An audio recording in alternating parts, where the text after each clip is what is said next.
You may write me down in history with your bitter, twisted lies. You may trod me in the very dirt, but still like dust, I'll rise.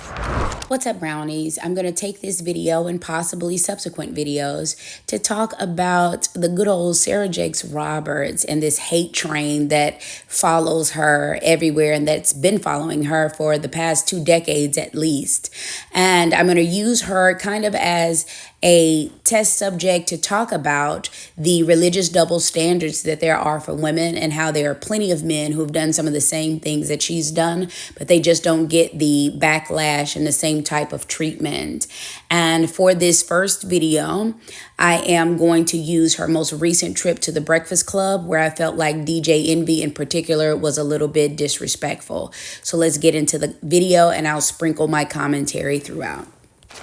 I feel sometimes especially when people play with the church, right? And I'll tell you why I say play with the church. They come off like very church, holier than thou, right? So when they speak, a lot of people actually believe it and listen because they feel like they study, they go through it, they read the Bible, et cetera, et cetera, et cetera. But also you realize that person is not a good person. So where do you cross the lines of somebody giving a message opposed to who they are as a person? Like, can somebody give a message and be an effed up person? So surely DJ Envy knows a lot about somebody talking a good game, but then fleecing the flock or living a different lifestyle than what they purport. Yeah, surely you know all about that. So listen to how Sarah answers the question. I don't know who her PR person is, but they are masterful. And I think that other people need this training on how to answer a question without letting somebody kind of get the best of you and get you all riled up. Check out how she handled it with class.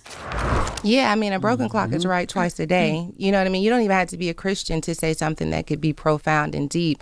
But that doesn't change the fact that you have an opportunity to be more fully integrated in your character. But I think that the messages that resonate the most are from people who are literally walking it out, living it out. But I'm still working it out too. I think where people get in trouble is that they're not actually doing the work, because it doesn't serve me for me to come off as your God when we all need the same one. So I try to really make sure that I'm not on a pedestal. I try to kick the pedestal down. And that's exactly why I'm using her for this series. Sarah Jakes is somebody whose story and her, wayward youth or her past is very well known. She's talked about it. She's written books about it. She does sermons about it. It's like, how long does she have to start every interview with, I got pregnant at 13, had my first baby at 14, got married at 19, got a divorce and all this. How I understand that it's a part of her story, but the whole thing about her being a pregnant unwed teen at a young age, we're still dragging that 20 years later when her adult son is sitting right behind her.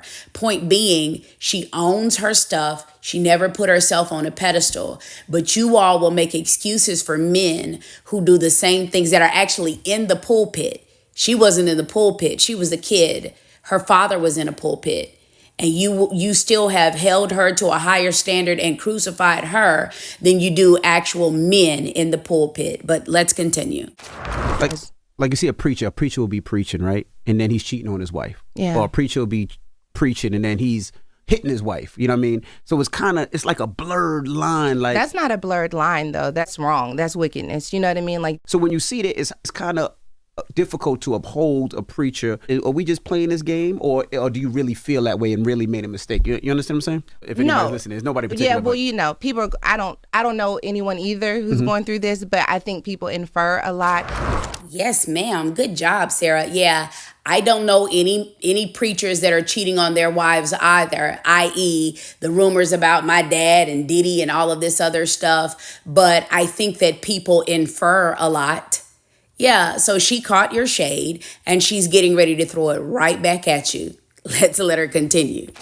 But I will say this, like, preachers are human. So if you are who you are and you can cheat on your wife and a preacher can cheat on his wife, like, he's a man too, she's a woman too. Yes, indeed, baby. Envy. You must have forgot that you living in that glass house that you bought with the money that you and your business partner swindled from poor black people. So, since you're living in that glass house, you might want to stop throwing rocks. Now, again, if you watch the video in its entirety, I think that he's doing this with intention. He does it multiple times throughout the interview, but Envy, whether she was just speaking using the term you in the general sense, or she meant you literally. What we do know is you were cheating on your wife. So you're human, just like a preacher is human. But once again, the point of the series is when a man of the cloth does this, we come talking about, I put scripture on that strange woman. It's her fault. It's a Delilah spirit, a Jezebel spirit. You know what I'm saying? Even a righteous man will fall 7 times. Women are not given that same grace. But let's continue. And so you guys are still going to have the same areas of temptation that you need to overcome. I think your response to that, like, what is my response? How do I grow from here? How do I create boundaries? Do I need to sit down? Do I need to heal? Like, I think how you handle your humanity in the face of this divine call is what's most important. I am careful that pastors don't have a license to do whatever they want to because of the power they hold. What are your thoughts on people not actually attending the institution of church? First of all, y'all not about to tie trip at me. Yes, honey. Once again, I just have to pause right here to say how prepared she was for this interview. She knew that she was coming into the lion's den, and she did not take any of the bait that was thrown out at her. I just had to pause right here for just that moment and say good job. But they still got their point across by coming and baiting her in, and they had to force the Ty Tribbett question on her anyway. But the point is, she let you know up front that she knew what you were trying to do, even though you did it anyway. I mean, I think that the world is changing. And as the world changes, I think people are finding things that are more convenient for them. I think it's like watching a football game at home. Like, you can get hype, you can be excited for your team, but there is something about being in the room with other people. The question, that's what Ty got smoked for, because he said that he thinks the church has become whack. I think it's a system now. Oh God, it's a system. Everything is a system, and systems work with or without God. So I think the institution of church is whack. I think how church is ran is whack. I think the religious system and structure is whack. I don't subscribe to it, even though I grew up in it, I benefited from it, but I learned that God is not the church. I think that everyone has a different experience of church. And I think that there are some people who have probably had an experience that has disheartened them in that way. But I love the church. I mean, as much as I went through my own church hurt and trauma, the church was also really beautiful to me in times where I didn't have anywhere to go. And I could sit in that presence and experience God. And sometimes to really experience God in church, you have to look past the people.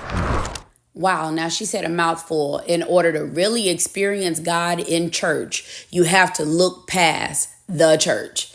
You have to look past the people itself. That's a sad truth. And that's really why a lot of people are no longer fooling with the church, or at least, like as they were talking about, not in person. But again, I encourage you to watch the full video in its entirety so that you get everything in context, because as she mentions here in the full version, taking Ty Tribbett's comments out of context is really what caused the controversy, more so than anything that he said, because his points were valid. Likewise, I think that some of Envy's questions were valid, but the shady manner in which he was trying to, I honestly feel like, throw shots at her family or at her dad, I think that was unnecessary. And what it really does is it kind of reminds me that Black women are treated the same, you know, inside and outside of the church. So you can be kind of nice, nasty, which is something that is perfected in church folks,